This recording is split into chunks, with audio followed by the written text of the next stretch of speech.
difference between our school and just like a street fighting school is we're making sure we're looking at the practical applications of things, like, well, what really happens when somebody's attacking you in this way, and are they attacking like a boxer? Are they attacking like a street fighter? Are they a kickboxer? You know, not limiting yourself to, well, we used to joke with some styles, it's like, okay, well, yeah, I'll be great as long as I get attacked by somebody from this system because they attack a certain way. You know, they only punch a certain way, or they only do things a certain way, and if you throw a hook, well, that's not allowed. You know, that kind of mentality.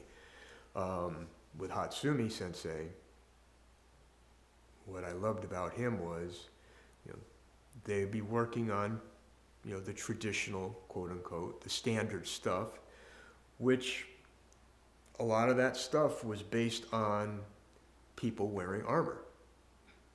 So in the normal curriculum, you don't have somebody throwing a punch like this, whether it's a boxing punch or even a karate punch, because you would break your hand.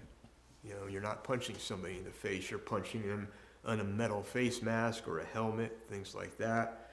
Body armor, less face-to-face, you know, strutting and puffing and, you know, who's gonna beat the other guy down kind of thing, as opposed to, hey, I have a job to do, and that's about, like, keeping my family safe. So, like we were doing today, if I can slip over here and hamstring you, that makes a lot more sense than standing there, you know, just whacking at each other with swords. And if I can figure out a way to make it so you can't even show up to the battlefield because I sabotaged your car yesterday, so that would be more the shinobi aspect of things. And yeah, sneaking through the trees and all that kind of stuff and camoing up, you know, that's part of it. But I have to question how much of that kind of stuff actually went on compared to just, you know, special ops kind of stuff, you know, insert somebody a little disinformation, maybe a little food poisoning, stuff like that, which, okay, well, I don't really have a lot of use for that in my daily life, you know.